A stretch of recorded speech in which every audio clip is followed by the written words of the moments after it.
เอาค่ะมาสูงค่ะเนาะวันมันในเกาะมาหบทบยากันใน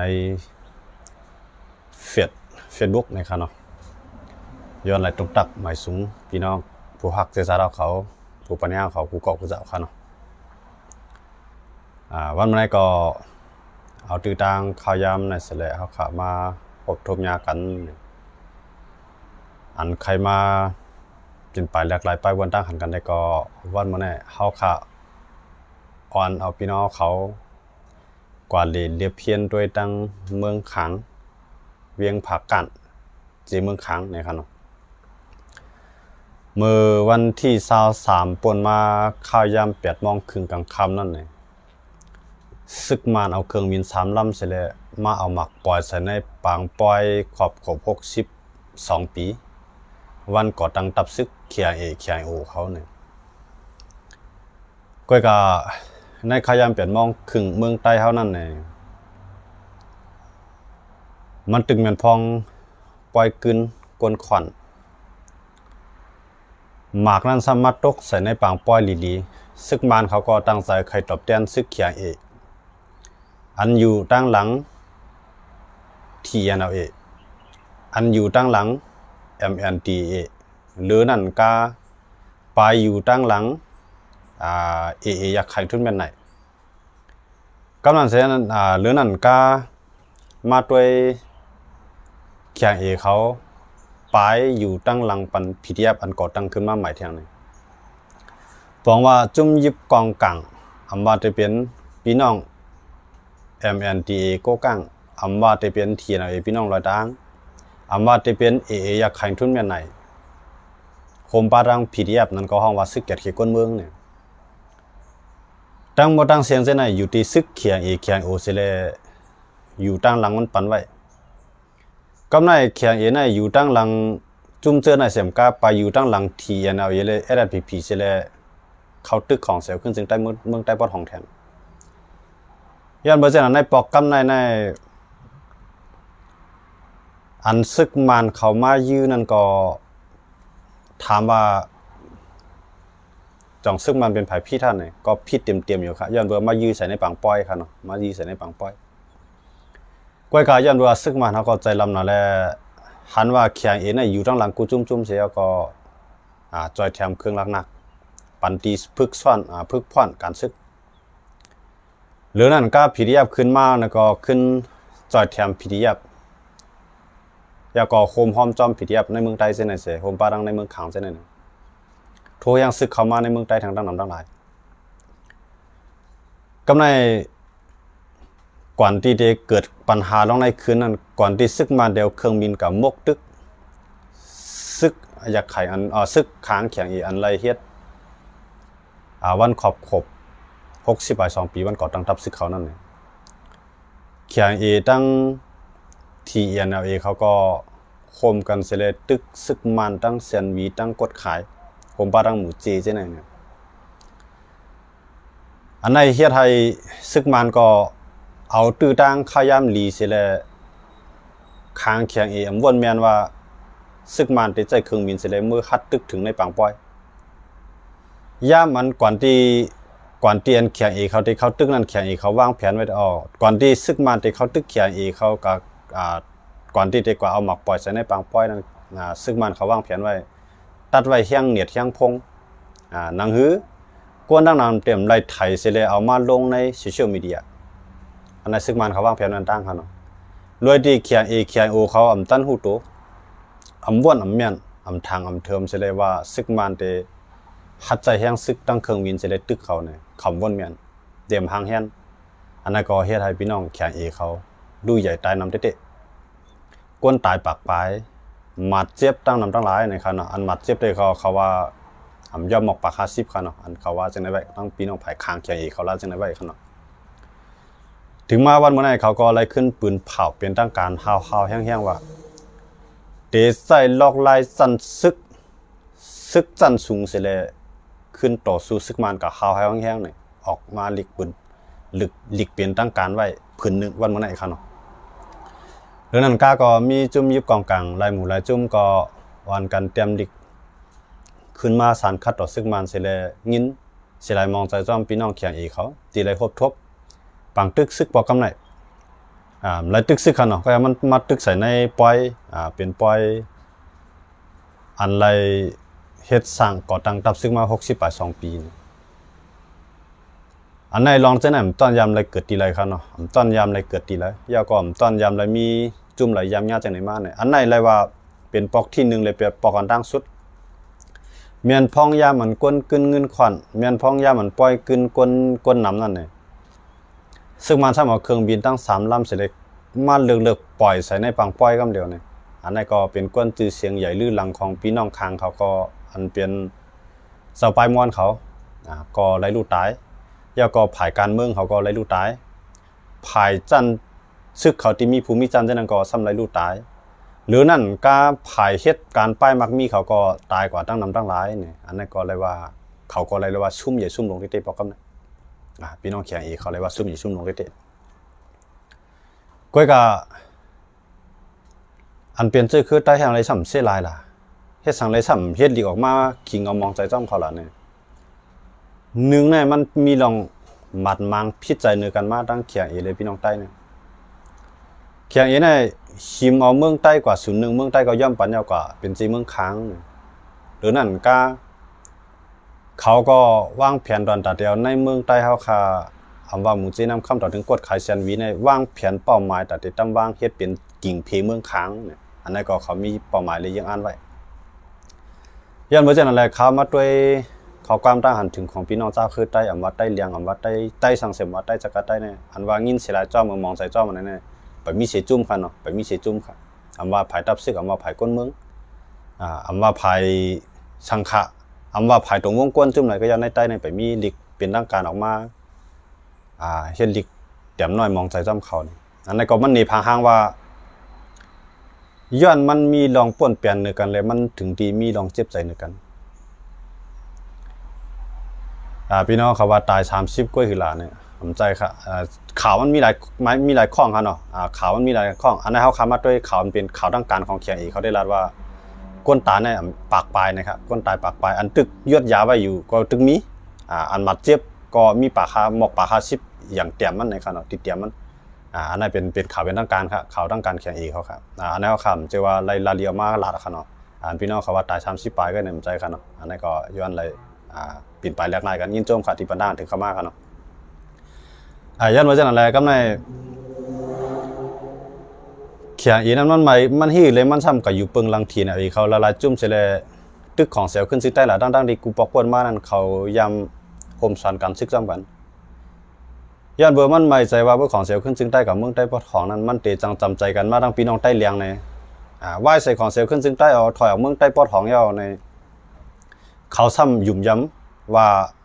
ของเสียวขึ้นจึงใต้กว่าอยู่จ้อมใต้เลียงเนี่ยเขาก็กับเพียวเปียใต้เลียงไผ่เผาวานพี่น้องใต้เลียงเขาคาเวียงผาก้านในนับหลาย10 หลังค่ะเนาะถูกเนี่ยไผ่เผากะอันนั้นก็เฮ็ดให้อันเจ็บใจต่อพี่น้องซื่อคือใต้เขาจื่อว่าใต้นั่นมาเฮาจะเป็นใต้สังเขาเป็นใต้หนังกันก็ตามหลักได้ก็ลองตั้งมาได้ก็มันเพราะว่าคนตายก่อนในสังเกตว่าเฮาคำไรพิษไรม่อมไรจัดกันไรหันพิษหันเปิงก็ได้ก็มันหลีไรมีหลีกออกมางินเสียดายมองใส่จ้อมนั่นขนาดนั้นก้อยกำมือเดียวในมันไหวเหมือนเขาไหวเขาเหมือนผู้เขียนแบบเขาไหวเหมือนผู้เขียนเขาไหวเขาก้อยกับเขาไหวเจอคือใต้นั้นเหมือนผู้เขียนเขาในจูวงวางตีเขาเอาพีดีเอฟมาอยู่จ้ำเขาในข้าดำถึงปีดีๆเนี่ยจำเตถึงปีครับเนาะเขาใส่ให้ป้ายสีเอาอาเปียตั้งพิษโป้วันพี่น้องใต้เหลียงเขาเสร็จเลยว่าเป็นก้นโฮมมาเนี่ยด้วย PDF นั่นก็PDF นั่นก็ย้อนเปิดก้นรุ่นใหม่ไพ่แห้งหมอทัดสร้างหมอเรียบเพี้ยนทัดสร้างได้เตะเสร็จเลยกึ่งกลางกับยุ่มเคียงเอเสร็จเลยเขาตึกเปียดพี่น้องใต้เหลียงเขาเสียมก้าไพ่เผาเวียงผาก้านอันพี่น้องวันใต้เขาขาดที่เวียงผาก้านในไพ่เผากับตั้งนำตั้งหลายครับเรื่องนั้นก็ซ้ำก้อยมีมาแทงก้นหนุ่มใต้ตรงวงก้นใต้หมุนเจ้าใต้อันเป็นเงาเปลี่ยนกันตอนตัดซื้อคือใต้เหลียงเขานั้นก็กำยาขาดตายอันเป็นก้นหนุ่มบ่กำยาดูหลายอันว่าเขียงเอเขาลาดว่าเตอันตึกโตเอาศูนย์ได้ศูนย์เปลี่ยนกวนมาเตอันตึกโตเอาลองเพียงเปียงมาในก้อยกระซ้ำกับปีกินจือคือใต้เลใต้อำไรกับเฮ็ดสังนังเขาใต้อำไรกับเฮ็ดสังนังเขาย้อนเบอร์เส้นในเสลจังไรว่าในใต้นั้นก็มันมีตั้งเสียบใจเนื้อจุ่มเขียงเอหรือเขียงโอในตั้งนำตั้งหลายที่ว่าอยู่ย้อนเบอร์เส้นอะไรเขาถึงหันว่า อันเขียงเอเขารู้ซุ่มกำนันเนี่ยถามอันเป็นก้นเมืองเช่นนั้นได้เขาขาก็ลิงลีมองใจจ้อมเขาอยู่อันเป็นก้นเมืองเช่นนั้นอันเป็นก้นซึกเช่นนั้นได้ก็เขาอยู่ยามว่ามีเผยเสียลายมองใจจ้อมย่อมไปว่าเขาขาในเป็นเจ้าคือหนังกันเขาก็ยามมีน้ำใสตอนตัดได้มาโฮมเปลี่ยนเมืองสันลอยพร้อมโฮมเลยปลาเมืองเขาเมืองหนึ่งเมืองขังช้างย่างใต้พร้อมตอนตัดได้อยู่เมืองพร้อมโฮมกันกำลืนมาเอากว่าใจว่าเมืองโฮมตุ่มในเต้ๆมันเปลี่ยนขังช้างย่างใต้ในพร้อมตอนตัดได้เป็นจิตใต้ก็อย่างเก่ากูเจ้าคือในเมืองใต้ขนาดพร้อมตอนตัดได้เป็นเมืองสันลอยพร้อมโฮมเลยก็กกำลืนมาในขังเขาในเขาซ้ำมีซึกเลยก็เอาลอกไล่ซึกเขาในเสร็จมีใต้ดิถึงดีเจ้าผ้าคุณสั่งต้นทุ่งใต้เขานั้นเพราะอะไรปันลงลายมือปันให้เป็นจีเมืองขางกว่าตั้งแต่นั้นนะเขาแต่เขามีซึกมากเขาหึงออกเขาเนาะที่เขาหางยันเปลี่ยนการซึกเขามากย้อนเมื่อเช่นนั้นแหละลองอันไล่ลู่ไล่ตายไล่หายไล่ชุ่มเช่นนั้นมันเตะมันตามหลักส่วนในส่วนเปลี่ยนก้นแต่ก็มันหรือไล่นี้นำใจว่าเขาสิลายมองใจจ้อมชูอยู่นั้นตุลันหรือไล่นี้เช่นนั้นขนาดเตะก็การในมือเขาไหวเขาเปลี่ยนผู้เขียนเขาในก็มั่นใจหือนั่นขนาดมีตั้งเด็กการไล่ว่าบทต่อบทเตี้ยนการไล่ว่าเช่นนั้นขนาดเนาะอาจารย์ไล่ว่าอันเขาเฮ็ดให้เนาะพี่น้องใต้เหลียงเขานะมันนำแห้งไหนอ่ะตั้งแต่วันหมออู้ปังตีเต็งสแกงตีปินมันนาเช่นนั้นใต้พี่น้องใต้เหลียงในหูพี่น้องใต้เหลียงในคำมักมันว่าซึกมันในเป็นผู้เขียนเขาวันโมเดลคำมักมันว่าเขียนเองในเป็นผู้เขียนเขากำในเมื่อพี่น้องใต้เหลียงเขาทบตั้งอย่าตั้งไม่ใจอยู่นั่นพี่น้องใต้เหลียงเช็ดดีกว่าถึงที่ NUG ให้ NUG ในช่วยแก้ไขปัญหาใครให้มันเปลี่ยนปัญหาในวงการเจ้าคืนหนึ่งในเจ้าคืนหนึ่งในติ๊กโต้กันให้ NUG แก้ไขปัญหาปัน NUG ก็มลาทั้งจ้อมครับNUG ก็มลาทั้งจ้อมจังไรว่าเฮ็ดให้พี่น้องใต้เหลียงเขาก็มีตั้งเซฟใจเนอจุ่มแข็งแข็งโอทีเดียวว่าย่าก็ออกมาในกลางใจลายปอกหลายๆกำมุนเจ้าเขาอันมอห้อยมอส่วนตุ่มอันเป็นตีปึงอิงใจใหญ่ตั้งใจตั้งตัวนั่นก็เลยถูกยื้อตายกว่ากำในอันเป็นก้นหนุ่มใต้อันเป็นผายไปก็เรียกไล่เลยพิงเงใต้เขาแต่ปืนเพลเรียกไล่ปลายปีเขานั่นก็กำไรถูกยื้อตายกำไรเป็นก้นหลงก็ประกาศก้นอ่อนหัวน้ำนาเขาพี่น้องใต้เหลียงเขานั่นก็เลยถูกยื้อตายอันเงียบกว่าก็มีไว้ตั้งนำตั้งหลายย้อนเบอร์เช่นนั้นแหละอันในมันกำนำได้ใต้เดี๋ยววนว่ามันเป็นบทต่อบทเตี้ยมันบทตอดบทเตี้ยเนี่ยเตี้ยมันใจบทต่อบทเตี้ยเขาย้อนเบอร์ว่ามันก็เจ็บใจแห้งหนึ่งเขาเตี้ยแข็งเองเนี่ยมันเจ็บใจแห้งหนึ่งเขาเตี้ยกำในมันเจ็บใจหนึ่งเขาจริงหรือเนี่ยอันเฮ็ดให้อยากไข่ทุนแม่นไหนมีแห้งใหญ่มากวันเมื่อไหร่มันเปลี่ยนคางในมันหูดีที่สุดครับเป็นคางแข็งเอกำในอันเฮ็ดให้เทียนมีแห้งใหญ่มากวันเมื่อไหร่ก็ย้อนเบอร์คางครับปันเงางุ่นปันตีปกตั้งตับกำในเรื่องนั้นก็อันเฮ็ดให้โก้กังแข่งเฮ็ดNTA MNTA อันพี่น้องโก้กังเขามีแห้งเสร็จเลยขึ้นลูกต่อสู้มันนั่นก็ป้ามันครับย้อนว่าจะไหนจังเลยว่ามันเนี่ยมันสะสมมาเก็บมาถึงถามว่ามันต้องรีเจ็บใจให้มันได้ก็มันได้เจ็บใจกับตอนดามันเนาะก็กับตอนดาเขาได้ก็ผ่านเลยตายก็มันจังเสียหลายตีนั่นขนาดนั้นก็การเขาเสียหลายในเสียหลายคนเมืองดีกว่าป้อยตีมหูเลยลองสั่งเสียเลยกว่าป้อยกับเกี่ยวกับมันกับซื้อมันจะหนังผู้ห้องเพ่งกว้างเขาเช่นนั้นก็มันเป็นผ่ายเขาผิดบอกมาเสียเลยยากกว่าเช่นนั้นก็มันก็ใจนั่นขนาดเนาะมันก็ดีเสียหลายจ้อมอยู่ก็ลองเช่นนั้นได้ครับมันเจอเลยมันใจซื้อเขาดูเนาะเพราะเป็นซึกอย่างนี้ได้เขาอยู่ยามว่ามันมีใต้ก็หลายลิเสียหลายเฮ็ดสร้างเขาย้อนเบอร์ว่าเขาในเขาวนว่าเขาในเป็นเจ้าพุทธะเสอ่อนเขาทำเป็นคดียันเสียเลยเขาวนว่าเขาแก่นแข็งตามหลักมันก็ทำเป็นจังนั้นเตะเจ้าพุทธะในอ่อนใจอิลูเปิ้นน้ำเปิ้นป้าผัวก็กระยามันเลยเปิ้นทู่ผัวก็กระยามันเลยเนี่ยก็มันติดตรงอะไรก็เลยมันก็เนี่ยมันเป็นจังไหนแพทย์ค่ะแต่ว่าเจ้าคดียันนั้นมันเขาวนว่าเขาแก่นแข็งเนี่ยเขาก็ตามหลักของเขาสอนไว้จังนั้นอยู่แล้วกำในเจ้าพุทธะเนี่ยใจสอนวันให้อ่อนๆเจ้าพุทธะในสอนให้ก้นในใจอ่อนๆมีใจใครต่อสู้ทั้งมีใจใครลุกขึ้นมีใจใครตึกตัวทั้งเกี่ยวกัดเย็นอย่างที่ไรกัดเย็นก็ใต้เดียอยู่ที่นั่นนะมันเป็นจังนั้นอันเจ้าพุทธะเขาอยู่ที่นั่นนะอันนั้นได้เป็นพิงเงียพิงทุ่งผายของมันลองเกยยำของผายของมันในเขาขำจังเส้นนี้กันเขามาแตกมันเนื่องกันด้วยย้อนเบอร์สังเลยพี่น้องคางเลยพี่น้องใต้ในเมืองคางกันว่าในเขาจื้อมันก็เหลือนั่นเป็นใต้กำนำย้อนเบอร์สังละใต้ซ้ำไรถูกแข่งเขาเปี้ยกินไรลานเนี่ยย้อนเบอร์พี่น้องใต้นั้นเมื่อมีข้าวยามนั้นมันหมอเฮ็ดปล่อยกันนั่นขนาดว่าตีมันก็เป็นตั้งอยู่ย่อมของใต้ก็มันสิตั้งอยู่ย่อมของเปิ้น หมอมีข้าวยามนั่นหมอเฮ็ดป้อยเหหมอย้อนสู้เหหมอตึงกาวเอากำนำเนี่ยเพราะว่าปนปีกินเฮามาก็ขึ้นหมอดูค่ำหมอย้อนสู้หมอสุดต้องหมอมุงม่อนเปิ้นที่มาจอยมาแถมทั้งเฮาทั้งจานเนี่ยตั้งที่ลอกไล่การจอยแถมกันนั่นบางเมียวเนี่ยมันจำเป็นมันรู้ไล่ย้อนกันทั้งจานก็มันดูหาลอกไล่มันกูไล่ใส่ต่อสู้กันอันเรื่องคางเขาในย่ามมาปังตึกกำใจก็หมักลงซึกมันยุลุกหนึ่งเครื่องบินสิได้ปล่อยลงมาย่ามมือวันที่238 โมงครึ่งกลางค่ำนั่นเนี่ยถึงมาวันที่24 25มาเนี่ยอันเป็นภัยศูนย์เป็นก้นภายนอกเมืองเขาก็ปืนเผากำเดียวว่าเดี๋ยวเอาตั้งพิษซึกมันไฮไลท์โดยค่ะแหละอันนั้นพี่น้องคางเขาเนี่ยเขาใจศาสนาคริสต์เสด็จกึ่งกลางกับ10 ไร่เมืองวันตัวกำเดียวกึ่งกลางกับ10 ไร่ก้นนอกเมืองกำเดียวครับเหมือนใต้ครับใต้ในเขาเจือพุทธาบนตึกกันใต้ในปลายมาจากเมืองคางเขาไปเนี่ยบางตึกอะใต้ในปลายมานำหนาดังเมืองใต้ปอถองวันปอห้ามถึงมาวันเมื่อไหร่เขามาอยู่ที่ลาลาเนี่ยมาอยู่ที่ภายคุณมาอยู่ที่ต้นตีมีเขากินมีโคนุงมีทางตั้งน้ำอันนั้นมีไผ่หูจอมครับหรือเสียเข้าใต้หนังกันนะกำมุนเจ้าก็จ้วก้นเมืองดูขาไหมก้นเมืองก็จ้วสังขารยาห้าในดูขาไหมขึ้นมาจ่อยกันเนี่ยนั่นได้ก็มันขาวมันก็ถึงนอกเมืองเลยเข้าเกปัญหาเนี่ยมันเกี่ยวปลายมันก็น่ะเกปัญหาตีจ้าเปลี่ยนมามันเกี่ยวปลายมันก็เพราะว่าไรเกี่ยวต้นเหตุที่เกิดเปลี่ยนนั่นขนาดเนาะไรเกี่ยวที่เงามันมาเกี่ยวที่ปลายมันก็เนี่ยมีการที่ดูขามันอยู่ที่จิตนาขนาดก็ใครจ้อยแต่นึกก็จ้อยก็ใครเมียงแต่นึกก็เมียงเนี่ยพวกก็ถึงนอกเมืองในสิทธิมนุษยชนในสุนทรเป็นก้นนะเปิ้นได้มาจอยมันมีเงินอันที่เปิ้นมาจอยก้นปลายเพศก้นโทเพศจังได๋มีก้อยก็ใต้มันเข้าถึงไรครับอันใต้เข้าถึงไรอันก้นเมืองใต้จะคือใต้เข้าถึงไรในส่วนใหญ่ในเป็นอีจังล่ะปึงอิงสังขาเขาเจ้ามืออยู่จอมจ้องกำไรสังขาเขาเจ้าก็ปึงอิงก้นเมืองแล้วก็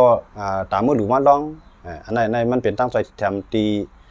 ปลายมันก็นั่นขนาดเนาะปัญหาเงามันกี่อะไรเนี่ยแต่ว่าคางเขาเนี่ยเขาเนี่ยหมักกองบอกนะหมักกองหมักลงมันปล่อยลงมาในเครื่องบินนั่นเลยข้าวยามปอดก็ป่นหลายวันก็ในมือเดียวในภายศูนย์เป็นก้นตีเย็นกุ้งก็ออกมาซับเลี้ยงแจงขาวเดียวว่าเดี๋ยวเอาซึกมันเตียนกาเฮ็ดสร้างที่นั่นขึ้นลุ่มตะลา ICG เอาหลักฐานข้อมูลทั้งเสียงเส้นเดียวขึ้นลุ่มตะลาเนี่ยกำไรบอกว่ามันเลียดไว้มันเลียดไพ่เตะอันที่ไรเปลี่ยนนั่นน่ะอันที่ไรเปลี่ยนอันที่ไรย่ามานั่นน่ะแต่เฮาคาซะมึงย่ามาถึงมือปานไร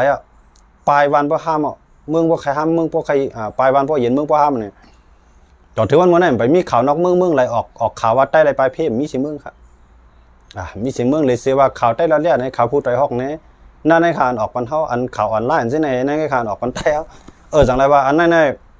ผู้ลงแหลงกัดแขนปิญญาใต้นั้นมีตั้งนำอยู่ก้อยกะว่ามันเป็นก้นหันส่วนตัวฮัดเทียตาก้นตั้งนำเจ้าพุทธาเขาในว่าซื่อส่วนใหญ่เป็นก้นหันส่วนตัวครับเปิ้นหลูจ้อยใครเปิ้นหลูเช่าบาทคัดถูกรางวัลที่1ต้องเปิ้นฮ้องว่าก้นหันส่วนตัวมันเป็นก้นหันส่วนตัวกำนำครับอันว่ากันหลูจ้อยหลูเฮ็ดหลูในเจ้าเก่าใครไล่เลยมันว่าใครส่วนใหญ่มันได้เป็นจังนั้นครับยันบ่จังนั้นแหละปอดเตมันในก้นอันผานอันตุกอยากกินผานมีตีกินมีตีนอนมีข้าวใส่หม้อจังนั้นอันไหนเฮาหลูไล่จอยมันเตหลูไล่แถมมันเตมันใต้แนวกับจอยดีเลยกับจอยก้นที่มีน้ำมีตาก้นมีจืดมีเสียงก้นมีหมอกหน้าก้นมีปิงหยาเจ้านั้นได้เขาปิงหยาก็มีเงินคำก็มีก้นหักก็มีอ่อนกันกับจอยกำลังคาไรสังละกำลังมันคาไรนาไงกำลังมันคาไรนาไงพวกกันดูบนเตออกจืดเอาไว้พวกกันดูบนเตออกหน้าเขาแค่พังเขาไว้เนี่ยกำลังมันเป็นเจ้าหนุ่มเป็ดเพราะว่าก้นผ่านให้กับไทยแค่พังจ้อมันก็บ่ใครฮัดใครกับหามันเต็มมันอันก้นเขาเกิดเป็นก้นมาเขาหลุดจอยก้นตีอันอ่อนๆเลยเขาอันอ่อนเลยเขาอันอ่อนเลยเขาอันมีดังสู้เหมือนจังนั่งยิ่งมีลูกอ่อนใช่ไหมเขาว่าเนาะเหมือนจังนั่งยิ่งผู้ยิ่งเขาเจอปลายเพศใช่ไหมเขาได้ทบดังหยาบได้เดียวก็กล่าวว่ามีสัตเทก็อะไรลาดีกาว่าเขาเด็กกับจอยก้นทบเพศที่นั่นลาดีมีค่ะการที่ไรล่ะการที่เจ้ามุนเจ้าการที่เจ้ามุนเจ้าการที่ก้องมุ้ยการที่นั่นที่ไหนเนี่ยกำนำได้เจ้าพุทธาเนี่ยจะเป็นจังนั้นกันก้นตีเสียงใหญ่ว่าอ่องป้อยมาว่าPAMA ว่าลูกเมืองเขียเมืองไทยมาว่านั่นได้ลูกเมืองใต้ก็มาลูกเมืองเขียก็มามีก็หามาก็เรียนนั่นเจ้านั่นได้เขาเจ้าก็บ่ปิญญาก็บ่เตรียมตัว เงินคำก็บ่มีนับหมื่นนับแสนมันอยู่เย้าอันเป็นคนเมืองเฮาคาในเขาได้กินข้าวใส่หม้อไว้ป่วยหยาบมีไผมาสนใจใส่ใจในเขาเปิ้นกินเรียกเตียงวานพอห้ามก็มีไผมามีไผมาลุ่มลาด้วยถึงมันเขาเนี่ยกำดืนมาแก่น่ะก็หมอกลูกขามในมือจอยเขาไว้นี่ก็มีไผตาได้เก็บเอาข้อมูลตั้งเจอในกะส่งนอกเมืองในเมืองให้เพิ่นหาผู้หันจอมลองใต้นั่นมีครับมาแจกกันทั้งคางเขียอีกเขาเนี่ยกว่ากันแห้งเด้ๆครับเมืองขังเมืองยังเผือกกับเขาว่าเนาะเขาเส้นไหนเขาเป็นคดียันเขาเป็นคดียันในเขาเข้าอะไรตั้งแต่วันตกอะไรไว้นะเขาเข้าอะไรตั้งแต่วันตกอะไรไว้นะยาก็เป็นกดด้วยถึงเขาขามาแจกเนื่องกันใน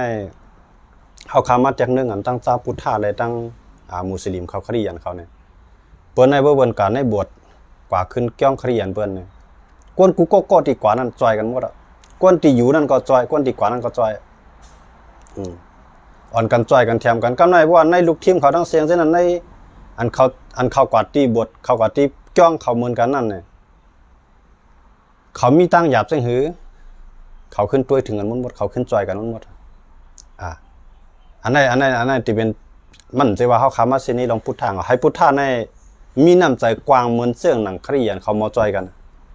จะว่าดูซ่าใครถูกรางวัลที่1ดูปากนะใครเป็นมหาเศรษฐีไหนมันนั่นเป็นกว่าไรขนาดอันเขาหรือว่าเนี่ยเขาได้เหตุการณ์ทางมาทำมีใครพอจังพวกบองเพราะว่ากวนเขาจื้อเขาตาเขาคือเขาเนี่ยอันไหนเขาหลีเรียกลายไปบนเขาไล่เฮ็ดสร้างเขาอีกนึงเจ้าพุทธาเขาเนี่ยมันเจ๋งข่าวก็เป็นพุทธาคนนึงเขาขากับหันในเจ้าพุทธาเนี่ยมันดอกลายไปวนแต่เก็ดขี้กังกันในมันตึกเอเฮี้ยงน่ะมันตึกเอเฮี้ยงน่ะ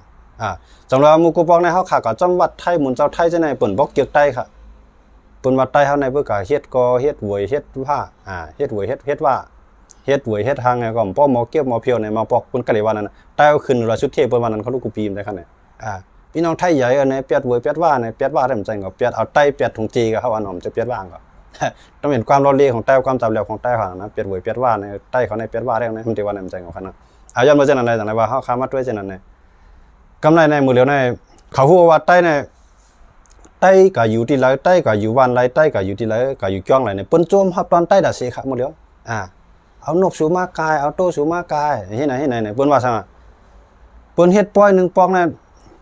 เปื้อเฮ็ดต่อปนต่างชาติคือมันเสียเงินมีเหลียวกันน่ะบ่เฮ็ดต่อใต้เนี่ยเสียงให้หมอกหาเฮียงอะไรมาหมอกแสนเอาคั่นน่ะเสียงหมอกหาเฮียงเฮ็ดหมอกตานๆไงเพิ่นได้เฮ็ดลงทานอันไหนลงทานก็เบิ่นใจใส่น้ำใส่หม้อเข้ามาพักอันไหนเบิ่นก็ตั้งไว้เพื่อว่าเบิ่นเสียงก็ยาวว่าเบิ่นเฮ็ดแท้งใต้น้ำใจจังนั้นเขาใต้ได้กินก็กินหอก็หอจอกก็จอกคั่นน่ะเพิ่นใต้ก็เลี้ยงก็ปันบอกว่ากำเดือนมาในเพิ่นเกียกใต้กับข้าวกับเรียบเฮียนได้กูจ้องอันที่ใต้คืนของกูตีในเมืองไทยเนี่ยเพราะว่าจ้องใต้เพราะว่าจ้องที่ใต้เปิ้นฮับตอนใต้นั่นน่ะกึนอึกพวกขยิบยากกันมันกึนเนี่ยก็เงินในควันได้ติว่าจังไรว่าเฮาขามาด้วยในวัดในจ้องเมืองไทยในก็ด้วยจ้องอะไรก็เตียนใต้เฮาขายอยู่อันใต้เขาปึงอิงเกอย้ำนั่นน่ะขึ้นใหญ่มาสูงขึ้นใหญ่มาสูงจ้องก็แคมกำไรเพราะเฮาขามาด้วยจังนั้นเฮาเลยหันว่าเฮาหันเปิ้นในข้าวดัง1ปี2ปีก็เปิ้นขึ้นใหญ่มาด้วยใต้เฮาขาในปีละค่าซ้ำตึกเหมือนจังนั้นได้ดิเนี่ยอันอยู่ห้องขาห้องแถวก็อยู่ห้องขาห้องแถววันยังคำมันมีไว้จังได๋ตั้งนำจังไรว่ายันบ่สั่งเฮาลืมตัวหันกันเฮาลืมตัวแถมกันนั้นได้เป็นตั้งอยู่ย่อมลงตั้งอ่อนๆออกซื้อขึ้นใต้ทั้งนึงย้อนมาจากนั้นแหละศาสนาพุทธะข้ามพระเป็นเจ้าเนี่ยพระเป็นเจ้ามันจำเอาสังเขาเลยใจกันเนี่ยพระเป็นเจ้าจ้องใหญ่จ้องลงจ้องแคมจากมันเฮ็ดค่ะพระเป็นเจ้ามันจำเฮ็ดค่ะมันเจ้าเฮ็ดจริงคือล่ะอยู่ที่ไรก็ไรให้มันอยู่ไรก็ผลอย่าโหเลียดอย่าไม่ก็พอเนี่ยมันเจ้าเตี้ยๆมาในพระเป็นเจ้าปืนมันเจ้ากอดมาในปืนมันเจ้าในเป็นอารมณ์ใจกันเนี่ยก็มาตัวในปืนเป็นอารมณ์มันไหวลุกไหวเมย์ไหวกูจิกูลองห่างคอลงมันไหวลูกน้องตะเปมันไหวหมดมันจังจุนกูจิกูลองอันนี้เฮาซ้ำได้ว่าก่อเฮ็ดจ้องเลยลังใหญ่กล้องมู่ใหญ่โซนอู้เย็นเนี่ยจังมันจะกะปานมันจังมันจะเมียวคั่นเนี่ยมันปองว่าเพื่อเก่าใกล้เฮ็ดป้อยก็ไรเงินไงอันไหนเขาหันมานำนะมันเป็นใต้กอใต้สีกันในมังก็ป้าตัวขาวก็เมื่อเป็นเจ้าสางนั่นเพื่อก่ออะไรหลูนำก็ข้อปันนำเนี่ยเพื่อก่ออะไรพวกหลูนำก็อายุบนนอกสุกัมปันลำเนี่ยจังว่าอันเช่นนั้นในภาวะเขาเปลี่ยนมากเขาใครใต้เขาในเขาหยุ่มยำสังซึ่งคือก็ย่อใครเขาใจตั้งเงียนในสติเงียนสติเขาเสด็จเฮ็ดสร้างก่อนในเขาได้จังจอยแถมกันตีให้ได้จื้อคือได้เก็บแข็ง จังไรว่าเขาว่าคือใต้ในคือใหญ่มาตัวแอนอยู่ในเมืองไทยเจนก็ใต้ทั้งนั้นครับปอใต้ก็เฮ็ดปล่อยหมดแล้วเนี่ยเกี่ยงนั้นขึ้นใหญ่หมดนั้นครับเขาคำมาอยู่กูเตียงมึงกูปอกในลอยค่ำในใต้หมูจักมันได้ขนาดลอยค่ำพืชสวนโลกเกี้ยงไหมในขนาดมึงกูปอกได้หมูจักครับกำไรเปิ้นว่าใต้มีปีหนึ่งอันใต้ขาขึ้น100สุดเทียบใช่เลยเอาคำมันจิใต้กันเหงามันกูเจ้าคืออ่ะอาก็เปิ้นเอาหรอกจื้อว่าใต้เขาในเฮ็ดหัวเฮ็ดทางน่ะสกปรกนะเอาธงเจในมาปืนมาปล่อยแบบจ้ำมือจ้ำพองกันเนี่ยใต้อ่อนกันพิจัยมันขึ้น100สุดเทียบ100สุดเทียบเพราะใครขาดไล่น้ำตั้งหลายกำไรใต้เนี่ยอ่อนกันขึ้นกับ100ค่ำย้อนเบอร์100ค่ำในหมู่ปันแห้งใจใต้สู่ใครมาเฮ็ดปล่อยมาเฮ็ดอะไรวางสนามวางเกี้ยงกว้างน่ะดี100ค่ำเฮ็ดตั้งคืนมันเฮ็ดปล่อยมันขึ้นอึไงก็ไม่ใต้เดี๋ยวเจ้าฮู้จักมาที่นั่นน่ะจังได๋ว่ากำลื่นมา100ค่ำก็ขึ้นใหญ่หมดสูงตีๆหมดแล้วแคมตีๆครับเกี้ยงเขาเจ้าก็อันนี้เฮาขายเป็นการดูกันแล้วผมเจอแล้วกันสิเฮาอยู่ในตุเตียกมันก็พี่น้องใต้พุทธาเจ้าพุทธาใต้เอาคั่นน่ะเฮาขาใครอยู่ในตุเตียกมันก็ย้อนบ่จังได๋จังได๋ว่าเฮ็ดสังแลพี่น้องค้างเขานั่นคือเขาก็หรือเขาเมืองเขาก็เรียกหรือเขาบ่มาเตียกันซึกต่อซึกก็เขาหรือเฮาค่ะซึกเขาจุ่มเหลียวไว้ตานเคียงเขาต้องจุ่มว่าตานเคียงเขาต้องเมืองว่าซึกเขาจุ่มเหลียวก็นั่นแหละว่าซึกเขาก็นำหรือเฮากวนเขาก็หรือเฮาเมืองเขาก็เรียกหรือเฮาก้อยกาเฮ็ดสังแลเปิ้นซ้ำปิดด้วยถึงเขาเลยสิเฮาหลานเนี่ยเฮาได้เลยมาด้วยที่ไหนครับในจุ่มยิบกองกลางกูเจ้าคือจุ่มเจอคืออันมีจันจอมันตั้งมันวดเนี่ยเป็นเคียงค่ะเป็นพี่น้องค้างเคียงเขาค่ะจันจอมของเขานั่นก้นเมืองมันก็มาขึ้นก้นเมืองใต้ก็ขึ้นเอาก้นละเจ้าคือก็ขึ้นผมใจว่ากาละลายเขาโลมันมีน่ะอันว่าเฮาเฮ็ดเอากู้โสมันเนี่ยมันมีหลายครั้งเนี่ยมีครับเขาเฮ็ดเอากู้โสมันเฮ็ดปานละลายมีครับค้างเขาก้นกูก็กอดได้เลยเชียงเงินน่ะได้ก็ขึ้นจันจอมเขาไล่นั่นจันจอมเขานั่นเป็นเหลี่ยงเงินเป็นไล่ๆตัวด่าเขาเอามาซื้อกองซื้อกลางซื้อหมักมือจิ้นยำจังได๋ว่าในข้าวดำป้อก็คือในเฮ็ดให้เคียงเขาเฮียงใหญ่สิจะวนด้วยคันในเคียงเขาใน TNA ก่อตั้งมาพวกเอาอาศักซึกว่าได้เต็มมือ APF เต็มมือหยังแน่ FF บางคนน่ะเขาก็ต้องอันนั้นเขาก็ตั้งมาใน50ปีปลายเขาเฮ็ดก็ปฏิมาซึ่งใต้เจ้าพุทธะใต้เฮาในมื้อนั้นเฮ็ดก็ปฏิมาซึ่งใต้เฮ็ดก็ APP เอาคันเขาเฮ็ดก็ APP มาในเต็มก็50-60ปีนั่นก็ว่าปิดตัวปิดตินกำเลื่อนมาอะไรก็เฮ็ดปิดุจิตอยู่ที่วันตรงแต่เฮ็ดปิดุจิตอยู่ที่วันตรงกำเลื่อนมาเฮ็ดก็ของปฏิมาซึ่งใต้มันขึ้นแล้วน่ะลดลงแต่ว่ากำเลื่อนมาในย่าแม่นมือเขียเขาย่าปากตื้อเขียเขาห้องกว่าปันกองปันกวนพึกซึกปันตีอยู่เขาจองไกลก็ทางแห้งซึกเขาเสียแล้วเขามาอยู่ในเมืองใต้เสียมือเดียวเฮ็ดให้แห้งซึกเขาในนับโหหิงมันยันมันเปิงน่ะเพื่อกว่าในเจ้ามุสลิมคดียันเขาในเปิ้นซอยกันตั้งจัดนานะเปิ้นไว้กันเปิ้นว่าคือล่ะเนี่ยพวกเขาไล่ตายแต้นต่างวันเมืองจื้อคือเขานั่นเขาว่าเขาตายแต้นต่างพระเจ้าเขาเอาเนี่ยเหมือนถ้าว่าเขาได้อะไรขึ้นอีกป่านั่นแหละแม่นเป็นตั้งอยู่ยามเขาก็เป็นตั้งอยู่ยามเขาก็เจ้าพุทธาเนี่ยมั่นใจขนาดเฮาในห่ำโลสังห่ำคลายสังในมั่นใจเขารู้มันว้าวกันน่ะมันใจในมันคลายก็ผู้ให้เฮ็ดซ้ำกูหยาบอันไหนเป็นตั้งย่อมลงเจ้าพุทธาเฮาเตะเจ้าคือใต้ในโหปากใน90กว่าปุ้นเนี่ยเป็นพุทธะครับเป็นพุทธะเจ้าพุทธะในอ่อนๆก็ว่าให้ว่าใจกดใจงอกได้มันมีเจ้าพุทธะในใจซื้อโยก็พวกเปิ้นหลอกเขาในเ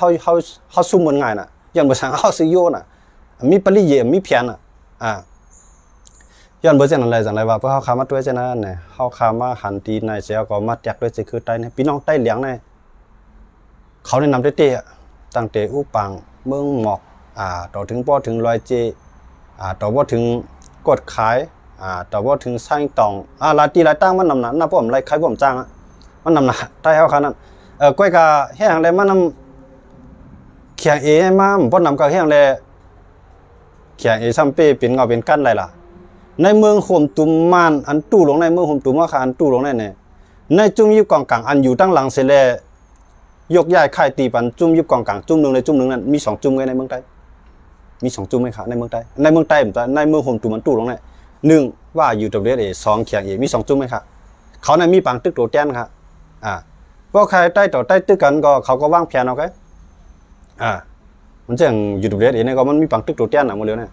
อันมันมังกันในเมืองใต้ได้เปิ้นออกว่าใต้ต่อใต้มังกันไหนมันใจขนาดใต้เต็มมันอยู่ทางหลังไอ้วางแผนวันไหนมันเป็น WSA ว่าเขียงก็เหมือนกันแกตอนตาได้ตึกมันเสร็จเลยมันบ่เต็มจะมาตึกมันปล่อยอยากไข่ยิงใหญ่มาจอยมันมันปล่อยโกก้างมันปล่อยเทียน ปันตีอยู่ปันตีปักเช้ากำลืนมามันเอามาอยู่ในมันครับโป้อยู่ในมันจุ่มเลยเสียมว่าเดี๋ยวเราอยู่ภายใต้การวางแผนข้อที่สั่งมันตั้งเสียงเนี่ยมันว่าไปจากไหนคำเดียวตั้งแต่ PDF เขาใครมาย้อนอยู่ซ้ำเขาก็ถึงวันนั้นนะจุ่มเลยมาเขาหับหมดก้อยกาเดี๋ยวเราอยู่ภายใต้ข้อที่สั่งเขาเดี๋ยวเราอยู่ภายใต้ปลอดสีลักน้ำเขาถึงมาจากไหนก็ไม่มีใต้เหลียงเนี่ยมันย่อมนะมีใต้เหลียงเนี่ยมันย่อมใต้เหลียงเนี่ยมันก็มันคาเลจีเมืองเนี่ยมันย่อมเพราะมันย่อมก็บอกว่าเขียงเอเนี่ยเอา PDF จะไหนมาเป็นเครื่องมือมันเนี่ยก็จีตั้งพิษหาหลักฐานเฮ็ดหลักฐานเฮ็ดข้อมูลตู้จีข้อมูลขนาดข้อมูลเฮ็ดหลักฐานมันมาเฮ็ดศักดิ์ศรีมันก็กำแต่ครับก็เฮ็ดศักดิ์ศรีตู้ไม้ก็เฮ็ดเหมือนหนังว่าใต้เหลียงซึกใต้เหลียงเฮาค่ะ SNA ในกับความซึกมันจังนั้นจังได๋ให้บ่มีหลักฐานในหนังหือโปเตรียมมันนี่ PDF เขาจะเรียนบ่ได้ยุ่ม PDF นั้นมันถึกจะก่อตั้งมาการเมืองมันก็การเมืองมันก็มันไปป้อวนไปป้อป้องมันฮู้ว่าหลุดตึกหลุดยื้อหลุดคนเอาเป็นไม่แนวแล้วอันนั้นค่ะก็การเมืองนั้นเฮ็ดสังเลยนอกเมืองเบิดในเพิ่นเอาก้นเฒ่าก้นเก๋เอาเฮ็ดการเอาเป็นผู้นำการเมืองที่ติกหลานเอาเวียนเบิดสังหลานมันมีประสบการณ์มีตัวโทษเพิ่นสองไกเอาก้นมีตัวโทษในมาเฮ็ดน่ะแต่ว่า PDF เขาเนี่ยเขาเป็นก้นดุนใหม่ไฟแห้งอ่ะใจปิญญาเขาได้หมอเงินคำเขาก็มีรายเฮ็ดรายชางเขาถึงเปลี่ยนก็ก็ว่าเพื่อเอาเกมการเมืองดอกการเมืองแผนดอกแผนมาบ้างในขำตั้นเบิ่นยันเบิ่ขำตั้นไปจังได๋ว่ากำลืนมาตกเป็นเครื่องมือของเขียงเอเพื่อหายื้อกันในโมเดลในมันกับเฮ็ดแกงว่าซึกใต้เหลียงในกับโฮมซึกมาในเนี่ยกำลืนมา PDF ก็ผิดใจมันคั่นเพราะว่าใต้เหลียงโฮมซึกมาในก็ PDF ในแถมทีเดียวเขียงเอในแถมทีเดียวตัวมันก็ยื้อมันเอา PDF ในกับมังเอา PDF ในกับมังก็ไม่ PDF ในมีกูตีมจังได๋เพราะว่าใต้เหลียงขึ้นมามังขึ้นมันโฮมมันเตียวในขึ้นมังเฮาไหนก็ไม่มันแค่สร้างให้ PDF ในเฮียงใหญ่มากตึกแบบใต้เหลียงได้จังว่าอันนั้นใต้เหลียงในผิดใจเจ็บใจดอดเขียงเอได้ดังที่มันละเฮ็ดพี่สังใต้เหลียงในมันก็ไรโฮมมันสังตั้งมันก็ยำยื้อกันมาอยู่มันไรโฮมมันก็ว่าเขียงเอในมันเป็นคนที่เรียนการเมืองเขียงเอในมันมาโคมย่างมันยำเฮ็ดมามันเฮ็ดให้ย่างสมจุ่มแตกกันก็มันยำเฮ็ดมาอยู่ครับมันยำมาโคมไต้ตาได้ครบเจ้าคือกูเจ้าเคยมังมาในกำลืนมามันมาเอาไต้แทงตั้งเอามาไต้อะไรผีในมามังไต้เจ้ากันเจิมแทงอันนั้นเป็นเขียงเอเขาค่ะย้อนเบอร์เซ็นต์อะไรจังเลยว่าเขียงเอในมันลายหลาดเขาได้แก่น่ะพวกกระถ่อมกุ้นหมอเขาในแลบจื้อจับใจน่ะก็การลายเฮ็ดเขามันจื้อมาถ่อมกุ้นหมอนั้นมันบ่ลาดน่ะบ่ลาดความในบ่ลาดความมาในมาในผมเคยตันกินมันน่ะหลุดสิเด็กกันมาในปอกแปกไอ้กำตาบมันบ่ได้เอาปากข้างไว้มันน่ะไอ้กุ้นหมอเนี่ยแก้ได้บ่ไผรับน่ะก็การลายเฮ็ดแผนมันน่ะมันมีแผนซ่อนแผนอะไรเห็นปะล่ะเขากุ้นหมอเขามีแผนเส้นแผนซ่อนแผนพวกใครให้จุ่มนึงในจุ่มนึงแตกกันน่ะเหมือนเช่นกูบอกในมันย่างตี KPA เขียนอยู่เนี่ยเขียนอยู่ในชั้นเป็นคริยันได้คั่นน่ะกำในตี KPA เนี่ยเป็นเจ้าพุทธะกำในมาเฮ็ดก่อกันตั้งซึกหล่นแก้วในมื้อนั้นหล่นแก้วมันห้องว่าเป็นซึกหล่นแก้วน่ะจ้องตาดับเป็นดอกในขณะเขียนเอเนี่ยกูบอกนะมันเป็นมือปานนั้นมือปานนั้นมันดูที่จ้องตาจ้องหล่นจ้องในมาวันตั้งจังได๋ว่ามาโคมกันนะก็ในมาโคมกันแล้วก็ในเจ้าพุทธะเนี่ยเป็นนั่นเจ้าคริยันได้เลยเพิ่นคริยันเขาในเขาใหญ่เอาขึ้นใหญ่ที่เพิ่นเจ้าพุทธะในมื้อนั้นกำในมันโฉตั้งไอ้คางโฉตั้งไอ้กำลืนมาย่างมังกันขึ้นสิเจ้าวันด้วยค่ะใต้ของมื้อนั้นน่ะมือปานเจ้ากันเจิงมีใต้เก่าใต้ใหม่ได้ค่ะเนี่ยแทงตั้งในเก่าโคมมันตั้งเจ้าสือแทนเอาจังได๋มามังเวทใต้ตั้งเจ้ากันเจิงเนี่ยอันเฮาว่าใต้เก่าในเขาเนาะใต้เก่าในคือเรียกว่าใต้เก่าใต้ใหม่ล่ะก็ใต้ใหม่ในเขาเลยก็โรงเรียนในเลยก็หมอลิกหมอไล่ในก็ก็ข้างงานเรียนเจ้ามานั่นน่ะเนาะเฮาว่าเนาะก็กี้ก็คุยนั่นเจ้ามาในก็ลูกโรงเรียนจันจอมก็จังนั้นจังได๋มันจังเจ้ากันเจิงเขาจังนั้นเป็นลูกสาวหน้าหลานเจ้าไข่ไงน่ะมันไล่ขึ้นจันจอมจันแจมดีแล้วคำพองก็เป็นเจ้าทางนี่จังได๋มาขนาดเนาะบอกว่าใต้เก่าในนั้นน่ะนะหมู่เขาหมอกำมาในห้องว่าใต้ใหม่เป็นกาปันใหม่ของนั้นบ่ใต้มันหมอกำมาจังได๋ว่าพอคำอาหารจังได๋เฮียงเลยปอกในเฮาคำว่าสติด้วยในจุ่มตุงวงก้นไตเนี่ยเฮียงเลยจุ่มตุงวงก้นไตเนี่ยมันเฮ็ดดีออกมาสารคัดซึกมาในจุ่มไหนมันเฮ็ดดีออกมาเส้นนี้ซึกมาในสิจุ่มไหนมันเฮ็ดดีออกมาปันตั้งหันถึงลองอันเขียงเอเขาย่าจังนั้นเนี่ยมันย้อนเบอร์3ใต้เนี่ยมันมีตั้งเจ็บใจเหนือเขียงอย่างแนะนำที่ครับย้อนเบอร์3เขาในเขาต่อหน้าในเขาโมลาดโมจาน่ะรับหลังในซะมันมีปริเยตัดได้เสียตัดได้ย่องเนี่ยอันเฮ็ดให้ทีน่ะเอาอีดังอาสิได้ตึกกันในเต้ๆในอาสิได้ก่อนเตก่อนจู้ทีน่ะก่อนเตก่อนจู้เมืองใต้บ่ท้องเนี่ยมันปึอุบกันตาพงเกี่ยวเขาไม้พงเอาจังได๋มาเรียบเพี้ยนอยู่แล้วได้ได้มือกว่าก่อนน่ะเต้ๆมันน่ะอุบกันไล่ตั้งอ่ะ2ในมือกำไรดังปฏิมาสูงจึงได้เขาจังได๋ก็เขาก็ปล่อยก้นเขามาเอามาเจ้าใจตัวมาใจต้านอ่อนกันมาเรียบเพี้ยนได้มากินมานอนอยู่แล้วได้เลี้ยงน่ะกำลืนมาไก่ยันเบ่ซังยันเบอร์เขียงเออยู่ด้านหลังมันวางเพียน อันนี้เฮ็ดให้ UNFG เมื่อจ้างก่อตั้ง UNFG สิได้มาแตกกันจังได๋ก็ป้ามันน่ะจังได๋ว่าเขียงเอนี่เพราะว่าเขาใจลอกลายนั่นมีไผฮักเขาเลยกำเลือนมาถีนเอาเฮ็ดก็เขาก็กำเลือนมาเขาได้ผิดกันขึ้นน่ะเขาเป็นคนที่หันสุนตัวแฮงน่ะคนที่หันสุนตัวแฮงน่ะยันบ่จังได๋จังได๋ว่าแผนการเมืองแผนการศึกนั้นเขียงเอเขาเนี่ยเขาตั้นเบิ่นเพราะว่าเขามังกันน่ะเขาเต็มมังจุ่มเดียวเขาได้หาจุ่มใส่จุ่มมาเข้าห่มตึกจ้อมเขามาเข้าเป็นตีนเป็นมือจ้อมเขาเขาถึงวางแผนจังนั้นจานไปพวกเขาตึกกำไหนเขาปืนเผาวันมื้อนั้นเขาปืนเผาว่าเขาได้ใจลอกลายศึกอันคึดสั่นนะครับเนาะอาซินมินใต้แพทย์เย่เนี่ยเขาเยาที่เขาเตรียมไว้ครับนะตับได้ใจตับศึกอันคึดสั่นนะครับเนาะเดี๋ยวว่าจังนั้นตับศึกคึดต้อนก็เลยว่าเดี๋ยวลอกลายในสิได้ต่อสู้กันพวกเขาเฮ็ดจังนั้นคือก็เขาเดินได้มาตึกในเมืองใต้พอตึกในเมืองใต้เนี่ยมันได้มาตึกในนาทีปลองเนี่ยได้มาตึกในนาทีโกกลางเนี่ยได้มาตึกในนาทีนาทีเทียนเอาเอเนี่ยเพราะว่าตึกอันนั้นเด็กเข้า3จุ่มมันได้3จุ่มเนี่ยมันปาไปเทียนเอาเอใน3จุ่มเนี่ยลงลายมืออัน4จุ่มเขาย่อก็เขาก็อุปมัน4จุ่มน่ะเขียนเอโกกลางมันฮอบอุบเทียนเอาเอมันฮอบอุบได้อุบลักอุบในเมืองเขอุบที่คุยมินช่องปอกเนี่ยน่ะตาคงเกี่ยวว่าคั่นเนาะอุบที่คุยมินช่องปอกแล้วก็ตกลงได้เพราะว่าค้างในมันได้ลักมาในมาหมังในเมืองใต้เนี่ยมาเต็มมาหมังตับมาตีนึงในเมืองใต้เนี่ยพวกเวจันนั้นมาเนี่ยเอาอะไรพวกมันเอาอะไรในมันเตป้ามาค้างเตป้ามาโกกลางว่ากำเลื่อนมาหมังเผาได้จังป้าว่าวันไทยกับป้าก็จังเป็นไรเตป้ากับ3จุ่มก็ไม่อยากขายก็อยู่ไว้ในเมืองใต้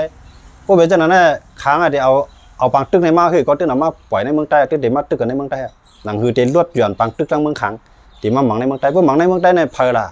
เตตายกวนเมืองใต้ปลายเจอคือใต้ปลายกวนเมืองใต้เฮาคันว่าหมายถึงกูเจ้าครึ่งอะไรเฮาว่าเนาะว่าหมักลงมารับหูรับตายี่ก็ตื้อก็ไม่ตื้อมันก็มันตื้อกวนจุ่มนึงบ่ให้จังไหนมาไหนก็ได้มาในเดี๋ยวค้างในเดี๋ยวลักมาในมาหมังในเมืองใต้พวกหมังในเมืองใต้เดี๋ยวป้ามาโกกลางเดี๋ยวป้ามาอยากไข่เดี๋ยวป้ามาทีเอาเองกำไรมันเดี๋ยวป้ามาทาง PDF แทงค่ะมังกันอีลุงตุงนางเดี๋ยวมาหมังในเมืองใต้ไหนก็ค่ะยันบ่สั่งล่ะในเมืองใต้เนี่ยเส้นทางกาเวียงหรือเนี่ยมันอยู่ในเมืองใต้เขารู้ว่าเด็กลูกน้องเขียวมันจะเทียนเอาเส้นไหนจือว่าถึงน้องเขียวก็ไม่ PDF เส้นไหนก็มีพอน้องเขียวกำไรมันหาล็อกไลน์เส้นทางเด็กเขาเวียงหรือเนี่ยมันเดี๋ยวล็อกไลน์เนี่ยมันเดี๋ยวจันเข้ามานั่นน่ะจันมาหมังในเมืองใต้ว่าคนเมืองใต้นั่นอย่าไปกลุ่มไปเฮ็ดปล่อยแกมือเหลียวในคำพองในเพื่อหาตกสู้เนาะน่ะแต่เฮ็ดปล่อยเอาคัน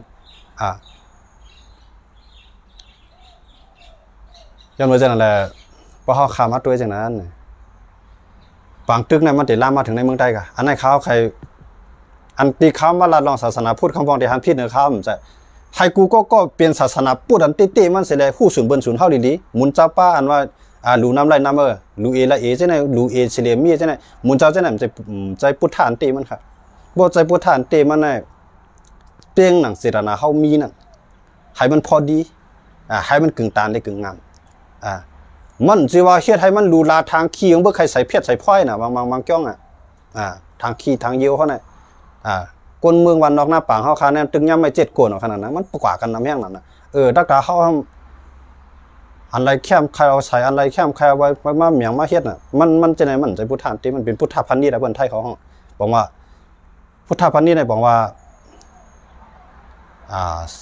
พุทธทางการเงินน่ะเนาะคนความใต้เนาะพุทธพันธุ์นี่น่ะมันเป็นจังได๋เปียด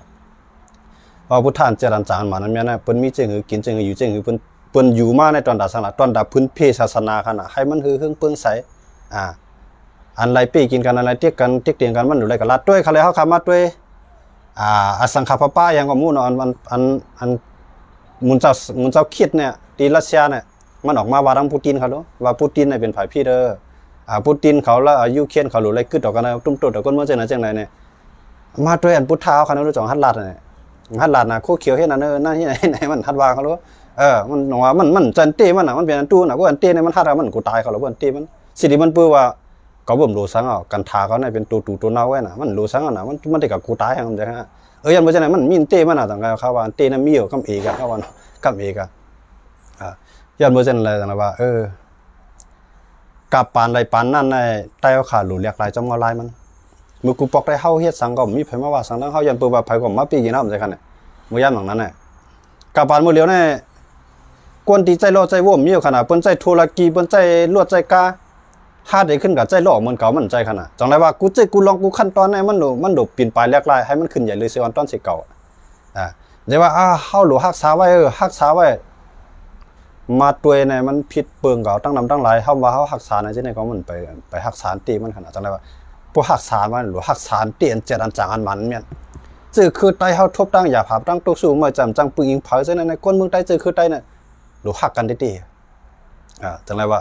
เมืองเฮาคานายนเมืองเฮาใจดีนะเพราะมาตึกกันในเมืองใต้เนี่ยลุงบองจึงเมืองมาเนอะเอาเงินที่NGO เขามาจอยคนเมืองใต้ข้าวสาร10,000 ทงน้ำมัน10,000 เตามีเมื่อไรคะ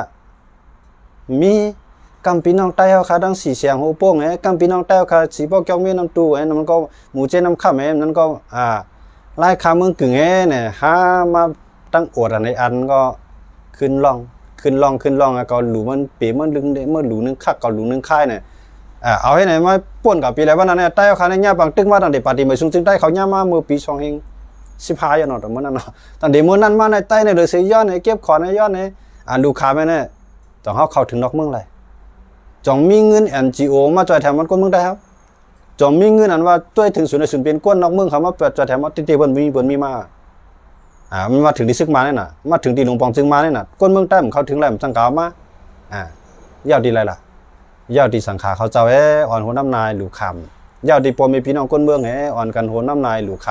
ำอันไหนเนี่ยมันจะเส้นด้านตะกี้ได้ข้าวยาวครับมีข่าวมาในปันไม้10 ทงปังตึกเขาซ้ำมีเป็น10 ปีรู้จังดีอยู่รอดไรมันใจขนาดเขาอยู่กูเตียกมันกะเขาอยู่กูเตียกมันกะย้อนไปจังเลยเงาลายเนี่ยปาดหนึ่งในปานหนึ่งกาบหนึ่งในกาบหนึ่งปานหนึ่งในปานหนึ่งนะมันหลุดเลียกลายจอมเงาลายให้ขึ้นตันปวดไตห่ำเลียกลายจอมเงาลายขึ้นตันไหนตึกกลุ่มเมามิงจอมลองนี่ปานเมืองผีเมืองกวนนะเพราะตึกกลุ่มเมามิงจอมมันนั่นใต้ในเตตุกข้าเลยเปิ้นว่าสุดท้ายวันด้วยเขาเลยอยากไข่เตตึกกันตั้งอยากไข่แถมดีๆกับตึกในเมืองอยากไข่มันเดี๋ยวห้องซึ่งมันมาหมังในเมืองใต้ด้วยเขาเลยพวกมาหมังในเมืองใต้ในก้นเมืองใต้หาข้าวหาน้ำเลี้ยงกันขึ้นกันใจขนาดก้นปลายเพมาว่าก้นอันจอยแถมในเป็นใต้ขึ้นใจขนาดมีตลาดนักแสดงของก้นเจ้าใจของเจ้าหน้าของเมืองมันเขามาเปิดคอนเสิร์ตหาเงินจอยแถมก้นทบเพในเมืองใต้มีหลายก้อค่ะมีไปตัวในเมืองขังอะไรมีเนี่ยพวกเขาทบเพนำมาในเขาได้เฮ็ดเขาเอาผู้ห้องความตื่นใหญ่หรือลงมาเฮ็ดคอนเสิร์ตจัดคอนเสิร์ตกวนเขาตัวนั้นเสียเงินหลายเงินมาจอยก้นทบเพเมืองใต้มีดีเลยครับมีค่ะคนเมืองใต้เขามีมาตัวพี่น้องใต้เขาพี่น้องตั้งเมืองเหนือเขาตั้งปอดเขาลัดได้เป็นเสียงใต้เมาค่ะเนาะเป็นเสียงใต้เมาเขาลัดว่ามาจอยมาแถมมาคาราเขาก็มีน้ำก็มีที่กินที่อยู่ก็หยาบหนาวในคำพองให้ลาดสิจะวนด้วยค่ะอันนี้ขาวเชี่ยลงมาเหมือนกันเนี่ย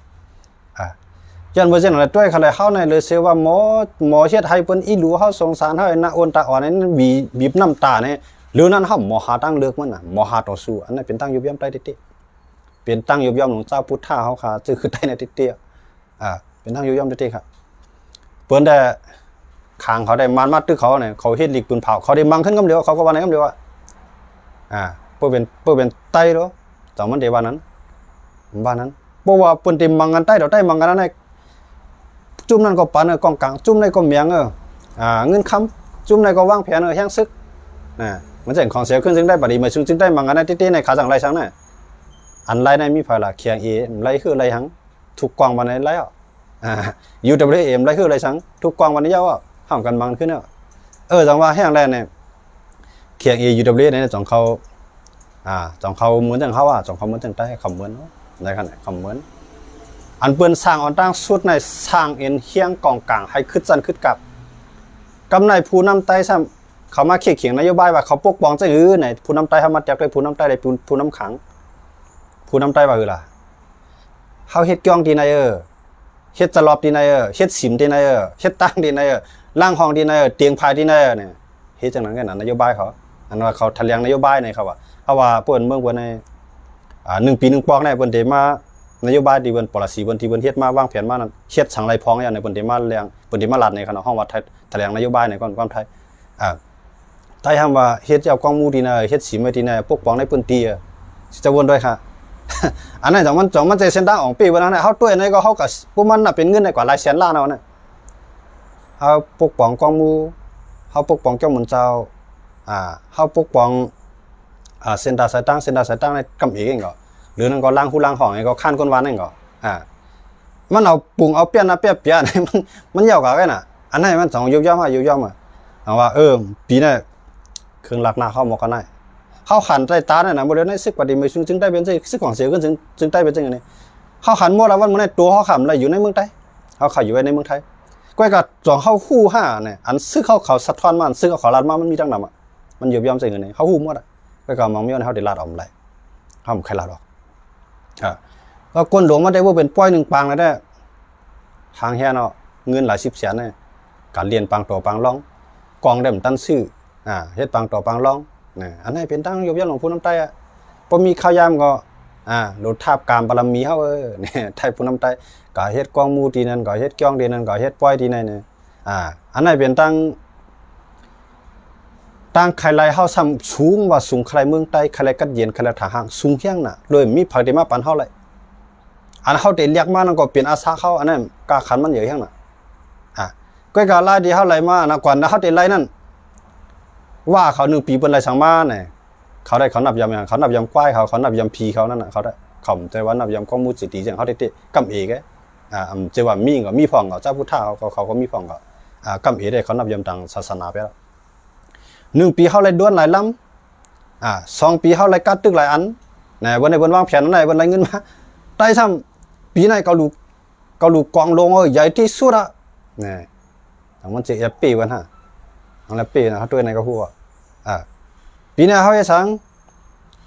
กองที่ไหนกองมูที่ไหนใหญ่อันหลวงคือมามีตัวกับตาพวกแกนมาตัวหลวงใต้เขาอันไรสอนลิกสอนไล่ครับตึกไล่เอาไม้เปลี่ยนเอากับดอกใส่จอมลำไม้ใส่ก็ตึกสอนลีกันเอาจอมไต้ห่มไม้จังมันจะมีปีเบิ้ลเนี่ยจังมันเรียบปีปูนเบิ้ลเขาเนี่ยอันไหนได้ไปเบิ้ลเนี่ยไปเบิ้ลผู้นำคนเมืองใต้เนี่ยกองเขาเนี่ยอยู่มุนเจ้าในแก่น่ะก็มันมุนเจ้าหลวงในแก่น่ะก็มันปวดใน2 ป้า 3 ป้าไงในกอง1 หลังเนี่ยก็ตั้งในก็ของนอนตั้งในก็ลูกนอนตั้งในที่เก็บของตั้งในที่ไว้พลาตั้งในที่ไว้ลีกตั้งไว้ที่น้ำกว้างใหญ่น่ะเปิ้นมาตัวหลวงเฮาซ้ำโคงเฮียนนั่นก็ตึกกับหญ้าเฮือนมุงค่าสิจะวนด้วยค่ะ2 มันละเป้เบิ่นน่ะอันเป้ค่ะเพิ่นหลายน่ะ